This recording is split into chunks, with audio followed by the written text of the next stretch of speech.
Здравствуйте. На телеканале «Новый век» программа «Вызов 112», в студии Эльвира Фазлиева. И сегодня мы расскажем о крупной аварии на улице Сафиуллина. А он один был в салоне или с кем? Да, один был. Водитель «Тойоты» протаранил стоящие у края проезжей части грузовики.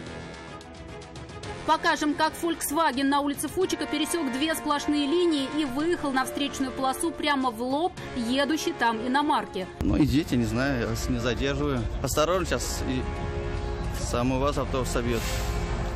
Состояние предполагаемой виновницы второй участник аварии описал как неадекватное.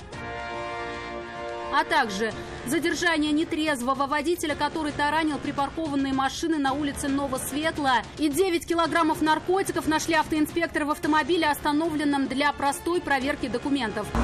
Что это такое? Для шишек. Это и не только. Прямо сейчас. Один человек, 32-летний водитель «Тойоты Камри», серьезно пострадал в результате сильной аварии на улице Сафиуллина в Казани. Он на полной скорости врезался в припаркованную у края проезжей части «Газель». Удар был такой силой, что тяжелый грузовик откинуло вперед на еще одну «Газель», а легковушка превратилась в груду искореженного металла. Ни одна из подушек безопасности при столкновении не сработала. Это не он. Другой человек. Знакомые пострадавшего мужчины не могли определиться с версией, кто же был за рулем «Тойоты». Сначала уверяли, что машиной управлял не он. Потом говорили, что кроме него в автомобиле никого не было. А он один был в салоне или с кем? Да, один был. Затем рассказали, что их было двое, но один, кто был за рулем, убежал. За рулем один был, он отдыхал сзади. Двое. Он был сзади. Водитель в панике. Убежал. Автоинспекторы установили, что за рулем «Тойоты» сидел 32-летний мужчина. Он двигался по улице Сафиуллина в сторону Габишева и на полной скорости врезался в припаркованную у края проезжей части «Газель». Тяжелый грузовик от сильного удара откинуло вперед на стоящую впереди еще одну «Газель». Отвлекся.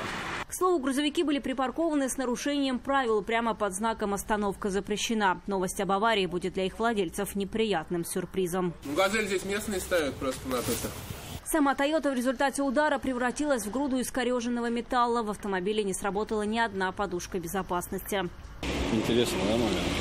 Пострадавший мужчина сначала отказывался от госпитализации, но врачи смогли его убедить, что без медицинской помощи лучше ему не будет. Вероника Гайнудинова, Константин Бушуев, «Вызов 112». Два «Фольксвагена Поло» столкнулись вечером на улице Фучика в Казани. Когда водитель светлой иномарки вышел уточнить, по какой причине водитель темного автомобиля на ровном месте пересек двойную сплошную линию и выехал на встречную полосу, из автомобиля вышла девушка и едва не упала. Она еле стояла на ногах. Больше в салоне никого не было. Она успела рассказать, что прав у нее нет, водительского удостоверения ее уже лишили. И ушла, придумав для этого такой повод, что мужчина за ней пойти не решился. Ну, идите, не знаю, я вас не задерживаю. Осторожно, сейчас и сам у вас автобус собьет.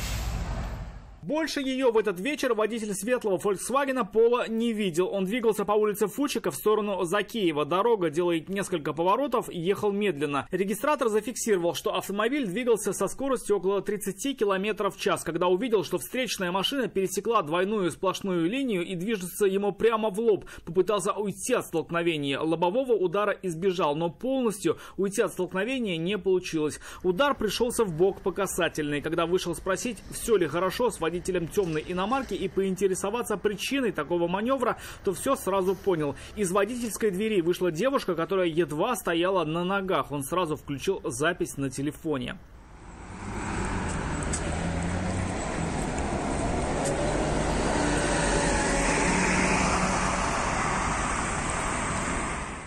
Адекватным ее состояние мужчина назвать не мог. Она сама ему призналась, что водительского удостоверения у нее нет, прав лишили. Попыталась решить вопрос без вызова автоинспекторов. Есть запись разговора с ее мужем, где они предлагали договориться. Я не знаю, что муж, не муж, Саша зовут. Сразу после девушка просто стала уходить с места аварии. Причину озвучила такую, что задерживать ее он не стал. Я ее сопроводил до светофора. Дальше уж не пошел, я затем, что потом она на меня заяву написала. Я уж не стал дальше ее преследовать. Постойте, вы куда пошли? Вариант. А? Куда мне надо? Куда мне надо сходить? Я не знаю. А куда вы мне предлагаете сходить? Лента работает до 23. Соответственно, туалет у них работает до 23. Где на улице написано? Но вы же понимаете, что то, что сейчас вы уйдете, если даже не вернетесь, это вам не поможет. Да я знаю, все прекрасно, но в туалет мне можно сходить? Больше на месте аварии она не появилась. Автоинспекторы выяснили, что она сказала правду. Прав девушку лишили. Автомобиль зарегистрирован на нее. Найти ее, считают, будет несложно. Рамиль Шайдуллин, Константин Бушуев. Вызов 112. Нетрезвый водитель Kia протаранил несколько автомобилей на улице Новосветлая в Казани. Вылетел с дороги и попытался уехать, но не смог. Автомобиль свой он разбил, машина была не на ходу, а уйти не дали очевидцы. Мужчина не скрывал, что был сильно пьяный, рассказал, была веская причина. Он поругался с женой, выпил бутылку водки и после этого решил прокатиться. Поездка для него вышла дорогой, автомобиль, на котором он ездил, был арендован. И теперь ему предстоит оплачивать не только его восстановление, но и, вероятно, ремонт поврежденных им машин. Водительских прав его, скорее всего, лишат за езду в нетрезвом виде и наложат штраф в 30 тысяч рублей. 65-летняя женщина пострадала в результате аварии на пересечении улиц Болотникова-Лазарева. Как установили автоинспекторы, виноваты оба участника. «Шевроле Ланос» ехал по Болотниково на запрещающий сигнал светофора, а КАМАЗ выехал на перекресток, проигнорировав знак, обязывающий ехать только направо. Мы из штрафпункта ехали. Дамиру Зиганшину 70 лет. Он рассказал, что супруга ехала из больницы домой в Старое Аракчино. Правил, говорит, не нарушали, и на перекрестке улиц Болотникова-Лазарева перед ними появился КАМАЗ. Удар оказался сильным и пришелся в топливный бак. По всей проезжей части стало растекаться его содержимое. Его жена, сидевшая на пассажирском сиденье «Шевроле Ланос», начала жаловаться на боли. Женщина в начале августа попала под колеса машины.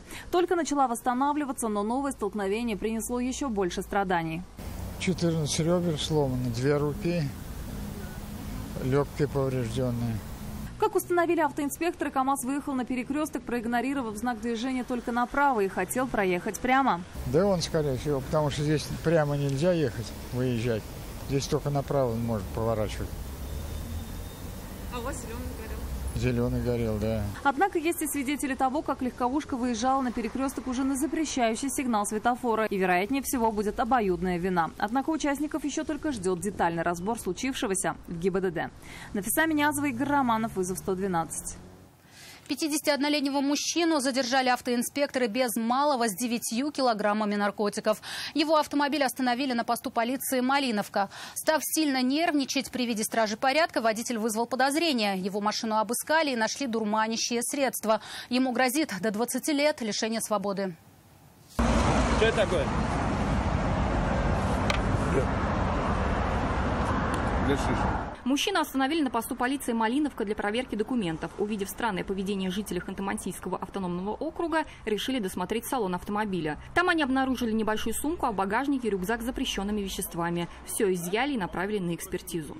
Экспертиза установила, что содержимым пакетов является гашиш массой более 6 килограмм, а также мефедрон массой свыше 2 килограмм, кокаин массой порядка 90 граммов. Мужчину доставили в отдел полиции, где он рассказал, как решился на незаконный заработок. Мужчина признался, что действует по указанию неизвестного лица, забрал наркотики из схрона в Московской области и должен был перевезти в Сургут для дальнейшего сбыта через тайники-закладки. Следователи возбудили уголовное дело по статье «Покушение на сбыт наркотиков в особо крупном размере». На время следствия его отправили в СИЗО. Мужчине может грозить до 20 лет лишения свободы. Диляра Исупова, Нафиса Минязова, вызов 112.